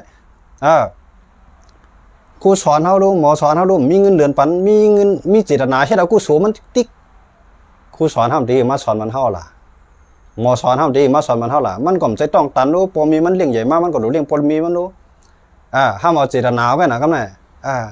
ครูสอนก็เฮาไม่กินเงินเดือนเจตนาไว้แน่เนี่ยเฮาฮักจะคือเขาได้ฮักตินั่นอยู่อ่ะเขาได้ฮักตินั่นเนาะอันนั้นน่ะเขาได้ไม่เปลี่ยนอันนึงอันก็เปลี่ยนปูนเขาไรเมผิวเอามาดินขาวนั่น1 เหลี่ยมก็เป็นตอนตัดแทงเอาออกมาหนุ่มโนแตนคือเขาก็เจอมีปิ่นยาเย้าออกสปอร์ตออกสพัดมันใจกูกล้องเขาว่าเนาะกำเอกเขาว่าอันยาวจัน APA MA เนี่ยวันนอกพัดอยู่นะเมื่อเลี้ยว PA MA เนี่ยอยู่เมืองไทยเมืองเขกำนำน่ะ APA MA เขาคันเนี่ยเอาว่าอันเฮาหลวงพวกกองเต้ๆเนี่ยมันเป็นวันนอกในเวียงในมันก็ภายจังมาปีนเขาขลาก็ในเวียงเนี่ยอยู่จำมานะว่องบนนะปีกินเขาต่างเยสักขั้นก็มันก็ต้วยบันเขาลูกจะได้อยู่ไรในกับมือมันเอาต้วยถึงนี่น่ะไอ้กับวันนอกนั้นมีแผลต้วยถึงเขาก็กับว่าพวกว่าโลต้านมาเนี่ยวันนอกเนี่ยจอกขึ้นมาเป็นที่1ย้อนเบอร์สังไปวันนั้นตั้นเบอร์น่ะมีการดูการลองเนี่ยก็มีการเจตนาการกู้โฉนเนี่ยก็ที่ไรดีเลยเปลี่ยนเนี่ยด้วยเขารู้มันเฮ็ดมาตั้งแต่เข้าไปเกิดบางปอกก็เขาตึกป่าในตองมาไหนป้าหรือว่าในปุ่มไข่ปุ่มตึงปุ่มไก่ในห้องว่ามีมันเนาะอยู่ห้องมีมันเนี่ยเวียกโถนเอาโถเลียนมาจากมือเขาคาตึกอยู่ในตองพอมีเขาเนี่ยต่อถึงวันเมื่อไหร่เขาก็ตึกไรเวียกโถนเอาโถเลียนเอาให้นั่นเหมือนเก่าไว้อันเปิ้นมีปิญญามีน้ำกัดได้เปิ้นได้ก็อยู่ในเวียงไงเปิ้นตั้งไว้กลุ่มนี้ในบริษัทมันไปรับซื้อส่งออกรับซื้อส่งออกพอขายของเมืองเขตจ้อย5 ป่าเข้ามาในตัวแตงมาเสี่ยวในเมืองเขาจ้อย5 ขันมันคือเรื่องเป็นสัตว์เทล่ะไอ้5 สมมุติไอ้5ทำ โลเฮ็ดโลลูโลต้านะบ่มีมจังสังลุมจังสังมีปีแหลมปีเลยก็เงี้ยเสียมันหายเสียบ่ใครปอกอ่ะใต้เฮาเนี่ยวันน้องหน้าปังเนี่ยคนมีปิญญาได้ด้วยเขาเลยเบิ่นได้เบิ่นยับสังเข้ากับใครมันเปิ้นต่างทูเฮากับยุคต่างทูเฮาบ่เต็มทูก็บ่คือเนาะจังซั่นเนี่ยกาวลงถ้วยใส่บันเขาแดงในกูดังเขาในของเก็บของเขานั่นก็เขาบ่คือเนาะแถมจังซั่นเนี่ยไล่มาไล่ก็คือไล่มาก็ตอเตไล่นำมาไหนมาตีปลา2ตีปลาเนี่ยไล่น้ำมันไล่น้ำมีเอาจ๋าไม้ทง2ทงเสียงตาปันเสียงบ่ใครปอกผ้าตีบ่วางบ่ฮักอันนั้นจังมันอ่องอ่องเสียอ่องตะเปียได้มันหืออ่องกันละเสียงได้อ่องเสียงได้อ่องก็เฮ็ดป้อย200 2ปังหรือนั่นก็ญาติตะกามีออกอันนี้เขี้ยวทากไอ้ก็ทากลงมาก็คือทุกข้าวล่ะมีรถมีกาขี่ไอ้เจิ้นแบบผ้าตีได้ขึ้นย่าเหมือนเก่าไว้ย้อนเบอร์จังได๋จังว่ามันมีน่ะลองเพียงกันว่างลองเพียงน่ะอยู่ที่หัวใจอยู่ที่อยู่ที่ปลายบ้วนน่ะลองเพียงนี่หันคือเขาทุกข้าวในเฮาที่คือจ้อยหันตับซื้อเขาทุกข้าวในเฮาที่คือจ้อยหันคนเมืองเขาห้ามปิ่งหยาในเฮาที่คือจ้อยมันหลูวนๆขึ้นวันขึ้นเฮ็ดวันขึ้นน่ะซิน่ะอันไหนได้เฮ็ดได้ขึ้นใหญ่บ่มีคนมีปิ่งหยามีตังหูมันได้จังปกป้องในกันเขาบ่มีปิ่งหยามีตังหูผู้เลยมันมีตังหูป้าไหนมันก็มีสังมันก็ไปคนนึงบ่ได้มีเตรียมรู้มันก็ใครดูเตรียมจ้อยมันก็ใครจ้อยก็มันก็เพราะว่ามันกันดูนี่ก็เก็บหอมมาตั้งจูตั้งจาดมันกันดูไปได้เสียงไงมันว่าได้ใครขึ้นอีกปานมันอีกขึ้นล่ะตอนนั้นเข้าแต่ได้กินบ่มื้อดีขึ้นบ่คันใจได้ขึ้นอีกปานขนาดนั้นวนได้ครับมีครับย้อนบ่จังแลการเจอจาดเอามานั้นให้จื้อคือใต้เฮาขายหมอแลกลาย2 9 2ปานมันก็กันอันยุ่มยำนั้นตั้งยุ่มยำนั้นมีกูข้อครับมันมีพอที่ว่ามีตั้งยุ่มยำเพราะว่ามันยังตึงมีลมช่วยใจเข้าออกนะตั้งยุ่มยำมีกูข้อก้อยกว่าเตยุ่มยำจึงคือสิเลยให้เป็นพ่อนลีตอนตัดตัวเก่าเลยก้นตั้งนำอันนั้นตั้งยุ่มยำมาโดดได้เป็นได้นั่นผมสิว่ายุ่มยำมันไหนว่ามันว่าดูอะไรว่าดูน้ำอะไรน้ำตั้งยุ่มยำมันได้มันใจไรมันเปลี่ยนตั้งยุ่มยำที่ก้นหันส่วนตัวไว้มันเป็นตั้งยุ่มยำก้นหันส่วนตัวไว้พอเป็นตั้งยุ่มยำที่ก้นตั้งนำให้ป้อยุ่มยำมันสิเลยให้ก้นตั้งนำป้ออะไรจามนั่นได้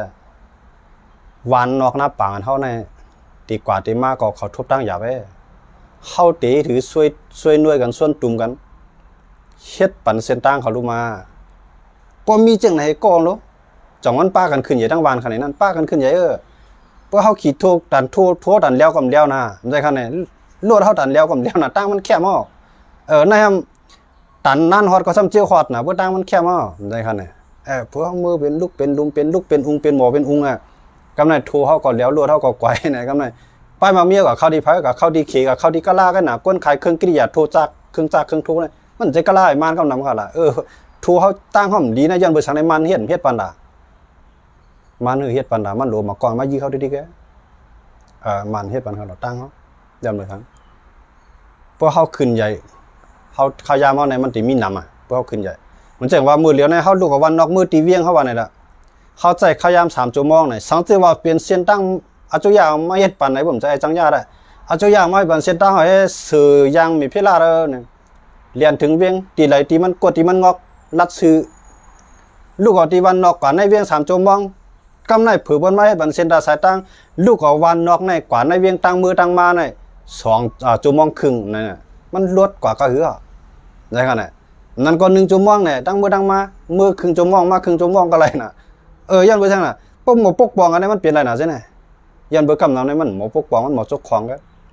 กวนมีนะก็รู้ในปลาก็ไรรู้ได้ก็เมียเพราะกันนี่มันจะมันลืมวนว่าการเขาเฮ็ดแน่เปิ้นได้เปิ้นเอาจากไทยเอาเขาเวียกเอาน่ะมันหือตั้นกินเปิ้นได้ขนาดเปิ้นได้เปิ้นมีจากไทยเปิ้นไล่มาเวียกเปิ้นไล่มาซิดยากัดไทยบันสวนเฮากัดคนบันไทยเฮากัดไทยบันหน้าเฮามันก็กว่าก็มือมากก็มือมันได้ของขี่เอาว่าแค่น่ะเอาให้ได้ไปดินโดมันหือตั้นกินมันน่ะมันได้มีอยู่แค่มันได้มันไหลลงตื้นล่างสังมันตื้นลงตื้นล่างปอกเดียวก็เปลือก4-50 เซนเนี่ยปัก2 ปักเซน3 ปักเซนเนี่ยมันในใจรถไถจำใจพาดเกี่ยวแตกนี่ตั้นกินบ่อันว่าห้ามมีพวกกำไรรู้เลยมีมันใจเขาหรอกการมันเหมือนเปิ้นไหลมันขึ้นเปิ้นเฮากว่าเฮ็ด3 เดือนตานเปิ้นเฮ็ด3 วันกันมันหือตั้นกินกันใจเขาเนี่ยเพื่อเอาจากไทยเฮาว่าในคนมักมีเขาก็มีปิญญาก็มีป้ายบ่นลีเขาเอาจากกะไทย1 ชั่วโมงมือเหลียวมันเอากะหือ 1 ชั่วโมงเนี่ยอำเตรียมก็ 40,000 มันเอาจากกับไทย1 ชั่วโมง 40,000 เพราะว่า1วันเนี่ยมันเฮ็ดได้8 ชั่วโมงครับลูกมันไหลก็หลายแสนเฮาอยู่ด้วยตัวเตียงเฮาเฮ็ดส่วนโถเรียนเฮาเวียกเอาวอกเอาหลายๆเสียมันหลายๆมั้งกาจากเขาหาหลายเสียงกับวอกกาสังก็หาหลายเฮ็ดเนี่ยเฮาใจขยามก็3 เดือนมันเฮ็ด3 วันเฮาได้3 เดือนน้ำยันได้3-4 แสนว่าไอ้ก็น่ะเฮ็ด3 วันน้ำยันได้3-4ว่าเสีย6-7 แสนหมายเนี่ยเนาะมันกว่ากันน้ำหนักมันอยู่ที่การเฮาอันว่าเฮาหลได้รักษาบำรุงรักษาศาสนานั่นเนี่ยในเกี่ยวมันโดยสังหลูไฟสองใจพวกหลูไฟเฮาก็หลูไฟมันหลูได้ใจน่ะได้คั่นเนี่ยในมันหลูสังหลูน้ำหลูน้ำหมอเฮาก็หลูบ่น้ำหมอมันน่ะน้ำหมอก็มีไฟฟ้าก็มีอันนั้นก็มีอันไหนมันหลูสังหลูเข้าหลูเข้าก็เฮาหลูน่ะเข้าก็ได้คั่นเนี่ยมันหลูป้ากันขึ้นใหญ่กับกู้ภัยพายก็เฮาว่าเนาะสังขาก็หลูไล่ขึ้นใหญ่มาสูงก้นเมืองก็หลูไล่ขึ้นใหญ่มาสูงวันนอกหน้าปังก็หลูไล่ขึ้นใหญ่มาสูงเฮาได้ลูกที่ได้มาหลูลูกที่ออกป้ายหมอตั้งวนของผู้นำนั่นก้นมีปิญญาเขาดูอันเฮ็ดจังได๋ก้นมีปิญญามันก็เคี้ยวก้นที่มันฮู้สังกะข้างงามมันไปตูมไปฮู้น่ะเงินในมังจ้อยมังก้มมันไปฮู้ว่าตัวขนาดมันตัวน้ำปาดมันเป็นอีสังไหนมันไปฮู้มันลามมันตองไหวมันแก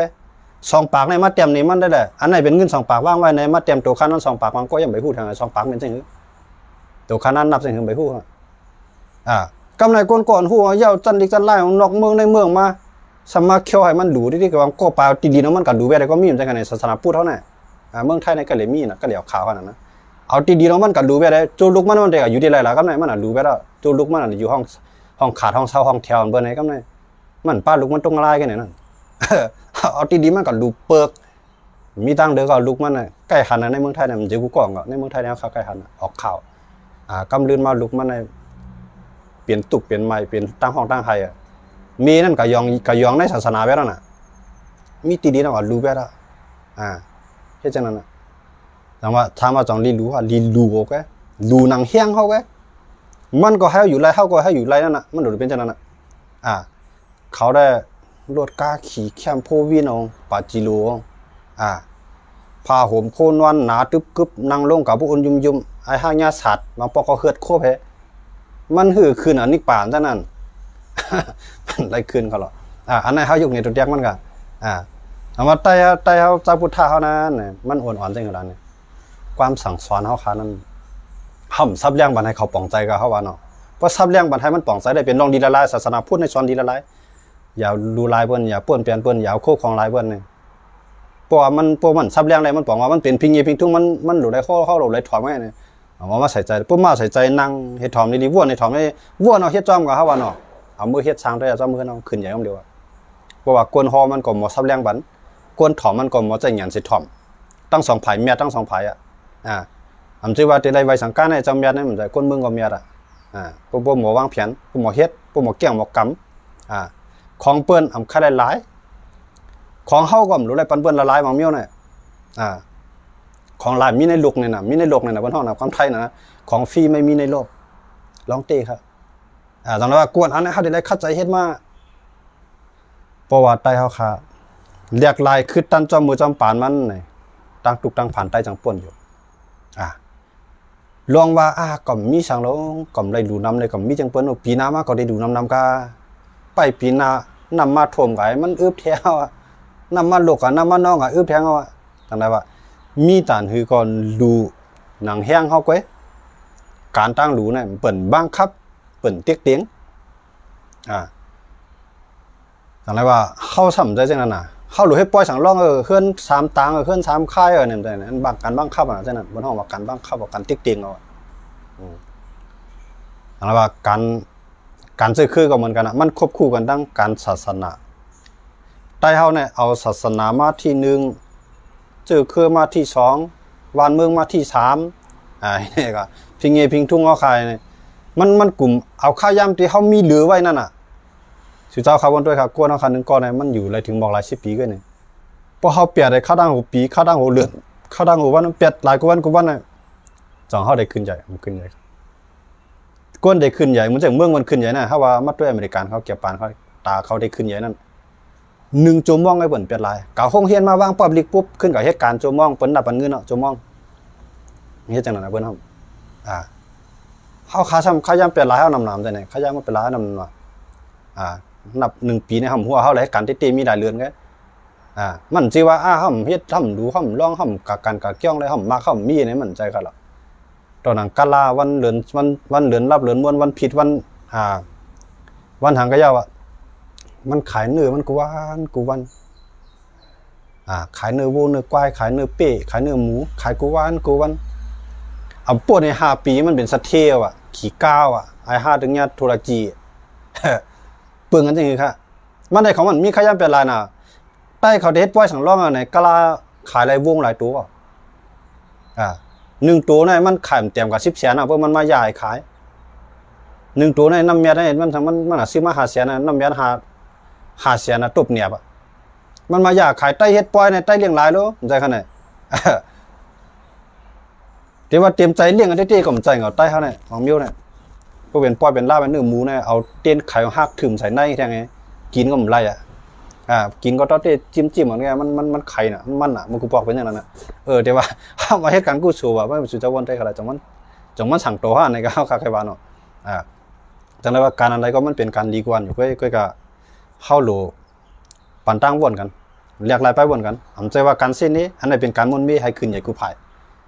อำใจว่าก็ในขี่ประจุลนาวหลวมีเทียงรถเบี้ยน่ะหลวมีเทียงอันนั้นก็ในปีไรก็ไล่ไปตีนหลายได้ที่มันก็ใจก็เขาว่าเนาะเมตตาเพียงว่านั้นมันโดดเลยเพียงปิ้งกันสู่เจ้าคาทั้งเสียงเส้นน่ะอะไรว่าเปิ้นอาการเฮาหลีการวางแผนเฮาหลีลายเฮ็ดสร้างเฮาหลีมันตื่นติขึ้นใหญ่อยู่ก้อยย้อนเบ่เช่นนั้นการกู้ซึกวันให้คนเมืองใต้เขาป้องใจกันว่าเมืองเฮาขานั้นย้อนเปิดสังในเพิ่นปีกินเฮาไรเฮาหลฮู้ต้นตอที่มามันดีกว่าที่เปลี่ยนมันย้อนห่อมจ่อยกันย้อนเฮาหันสุนตัวนำป่นตีอันนั้นเลยเฮ็ดให้เพิ่นปีกินเฮาไรพอเฮาหมอจ่อยกันมาในวานเฮาน่ะไอ้ในมันป่นเปลี่ยนวานเฮาตั้งวานพ่อมาในมังมันน่ะสองมันได้หัดมาปีกินเฮาแท้งกูก็ได้ได้10อยู่กัดเย็นน่ะมันหัดมาปีกินเฮาย้อนบ่พร้อมกันน่ะพอพร้อมกันปอกในมันมาวานเฮามาปีกินวันไหนวันบุญก็มาจอยไปตัวยปาดนามาเอามากินวันไหนหมูมากาไก่วันไหนเสียวขึ้นกับกินวันพุ่นวันไหนก็มกะจอยมาเนาะป้ากันทุกข้าอันไหนเพราะว่าเฮาคั่นน่ะนั่นว่าการหันศูนย์ตัวนั้นมันสิพรดีครับการหันศูนย์ตัวนั้นจังป้าเฮาทุกข้าครับพอเฮาค่าหมอจอยหมอแถมกันเนี่ยกวนเฮือนก็กัดเย็นสังขายานเจ้าก็กัดเย็นซึกเฮาค่าก็เลยอยู่กัดเย็นกูจุ่มกูเจ้าคืออะไรอยู่กัดเย็นอันไหนเป็นตีนเฮาคั่นไรเป้าหมายยังอันสูงสุดเราเป็นจังได๋แกย้อนมาจังนั้นแหละวันมื้อนี้ก็เขาถึงเอาที่ลองศาสนาเมืองขางและศาสนาเมืองใต้มาแตกเนื่องกันศาสนาเมืองขางนั้นมันคัดใจกูวันกูขึ้นให้ก้นมันขึ้นใหญ่เหมือนสูงศาสนาเมืองเฮาซ้ำเฮ็ดจังหืออันนั้นแต้มลาดเขาใต้ผู้อยู่เป็นสิ่งมากก็หลุไลเกกันไงย้อนมาจังนั้นแหละปางตึกนั่นเตจังลามมาลุกลามมาถึงเมืองใต้ย้อนเบิกเขียงเขาปืนเผาไว้เป็นทางการว่าเตใจลอกลายซึกอันจันสูงเสเลยตึกต่อตอบแตนต่อซึ่งมันเฮาแฮงมันปองว่าปดตึกกันในมันเขาเต็มตึกในเมืองขางได้เขาได้หลอกเอาซึ่งมันในมามังในเมืองใต้อีดงตุงนางกันมังดังตึงหมู่จีนำคำในเมืองใต้บ่ท้องเนี่ยมันมีที่หลายซึกขางได้มังได้นะว่าซึกขางมังได้นะ PDF ที่จิ้มจ้อมได้นั้นเขียงเฮาว่าเขียนเอาเขาจะในก็จังเข้ามาจ้อมเบิ่เข้ามาจ้อมบางตึกใหญ่เกิดขึ้นปดต่างบางตึกใหญ่เกิดขึ้นมานั้นมีตั้งเหลียวไว้มันได้ใจเครื่องบินนี่ครับส่วนใหญ่ได้ใจเครื่องบินไงพอใจเครื่องบินน่ะ